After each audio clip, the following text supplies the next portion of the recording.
जय हिंद, वंदे मातरम, राम राम सभी प्यारे मित्रों को।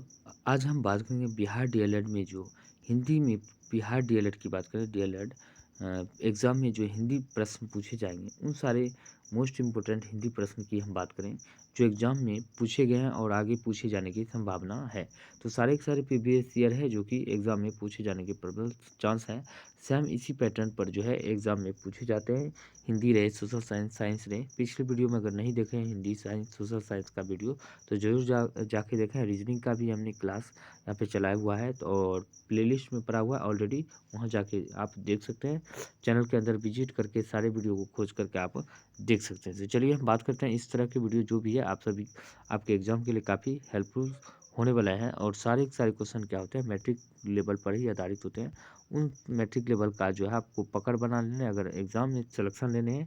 और अगर कोर्स करने हैं तो अच्छे कॉलेज में दाखिला लेने हैं सरकारी में, तो ज़रूर यहाँ से मेहनत करें और पर अपने एक्स्ट्रा मेहनत करें इसके साथ साथ ऑनलाइन क्लास के साथ साथ, जो कि आपके लिए काफ़ी मददगार साबित हो सकते हैं। तो चलिए हम बात करते हैं हिंदी का। आज पहला प्रश्न है, निम्न में से कौन सा वाक्य शुद्ध है? तो कौन सा वाक्य शुद्ध है तो हम बात कर लेते हैं।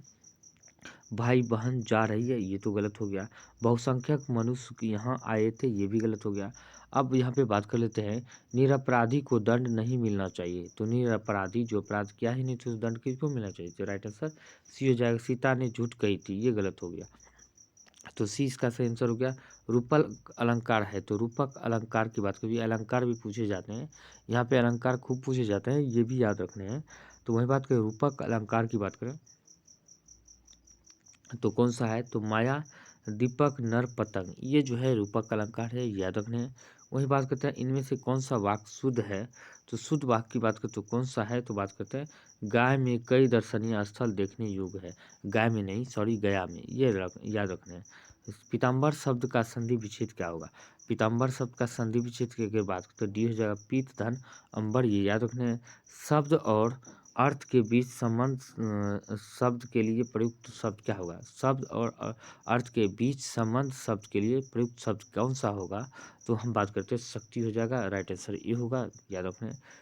साल वृक्ष के पत्ते धीरे धीरे लहरा रहे हैं और प्रयुक्त वाक्य में रेखांकित शब्द कौन सा होगा?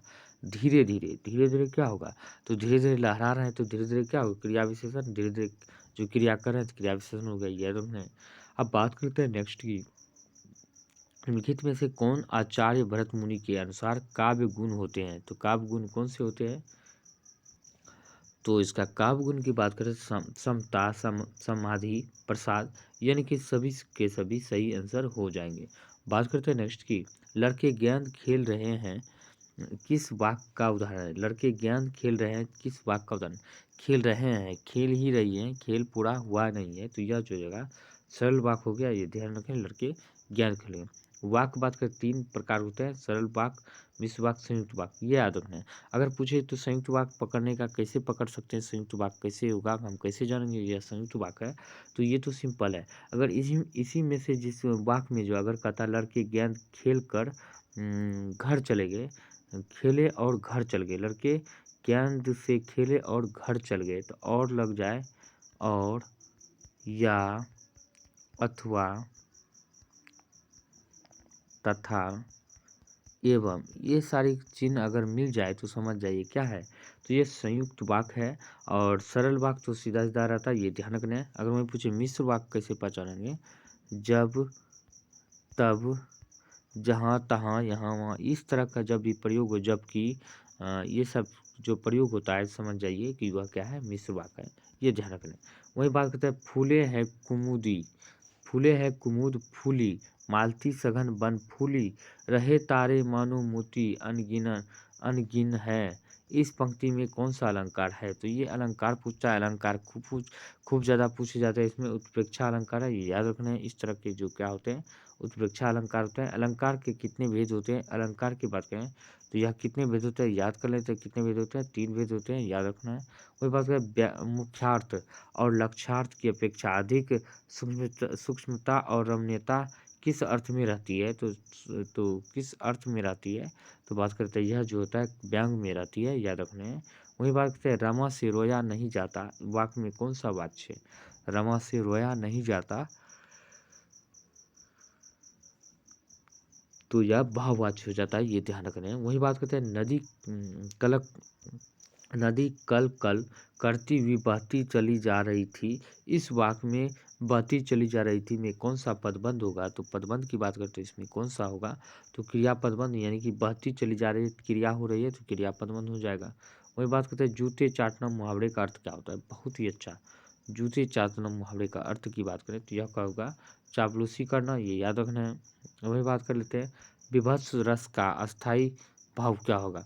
विभत्स रस का अस्थाई भाव की बात करें तो क्या होने वाला है? तो बात करते हैं जुगुस्सा या घृणा हो जाएगा, याद रखना सी। वही बात करें चरण कमल, चरण कमल बंदो हरी राई में कौन सा अलंकार होगा? तो हम बात करते हैं इसमें अलंकार की, तो हो जाएगा रूपक अलंकार, याद रखने हैं। बात करते हैं नेक्स्ट की, मगन में कितने लघु और गुरु वर्ण होते हैं? मगन में कितने लघु और गुरु वर्ण होते हैं? तो बात कर लेते हैं इसमें जो है तो 555 जो है लघु और गुरु वर्ण होते हैं, यानी कि राइट आंसर 555 यानी कि बी हो जाएगा, ये याद रखने हैं। अब बात करते हैं नेक्स्ट में, क्रांतिकारियों ने अंग्रेजों को खूब नाको चने चबाए। वाक्य में नाको चने चबाए का को में क्या अर्थ होगा? तो ये इसका जो है अर्थ की बात करें तो क्या हो जाएगा? तो ये बहुत परेशान करना, नाको चने चबाना यानी कि बहुत परेशान करना, डी इसका राइट आंसर हो जाएगा। वही बात करते हैं नेक्स्ट की, कोमल नैनों से पत्थर बरसाने लगे, रोज मिलने पर भी मन तरसने लगे। इस पंक्ति में कौन सा अलंकार होगा? तो अलंकार से खूब ज्यादा प्रश्न पूछे जाते हैं। अलंकार को अच्छी तरह से आपको समझ लेना है, याद करना है। तो विरोधाभास अलंकार हो जाएगा, याद रखने। वही बात करते हैं नेक्स्ट की, किसी वार्णिक छंद के प्रत्येक चरण में जनगणना यानी कि जगन प्रत्येक चरण में जगन तगन जगन और रगन के प्रक्रम में कुल 12 वर्ण होते हैं। इसे कौन सा वार्णिक छंद कहते हैं? तो कौन सा वार्णिक छंद की कहते हैं? तो बात करते हैं वसंत तिलका कहते हैं, याद रखने हैं। अब बात करते हैं समान वर्णों की आवृत्ति में समान वर्णों के आवृत्ति वाले अलंकार को क्या कहते हैं? तो समान वर्णों के आवृत्ति वाले अलंकार की बात करें तो यह अनुप्रास अलंकार कहलाता है, ये याद रखना है। मोहन चाकू से सेब काट रहा है। इस वाक्य में चाकू से किस कारक का उदाहरण दे रहा है? चाकू से काट रहा है, यानी कि संबंध को दर्शा रहा है। तो क्या हो जाएगा इसमें राइट आंसर की बात करें तो यह बी हो जाएगा, करण कारक, यानी कि अगर जुदाई का बोध रहता तो आपादान हो जाता है, यानी कि संबंध से काट रहा है तो संबंध को दर्शा रहा है, तो करण कारक हो गया। बात करते हैं मनुष्य एक सामाजिक प्राणी है, उसका धर्म है कि वह स्वयं जिए और दूसरों को भी जीने दे। वह अपने सुख दुख के साथ दूसरों के सुख दुख की ओर ध्यान दें।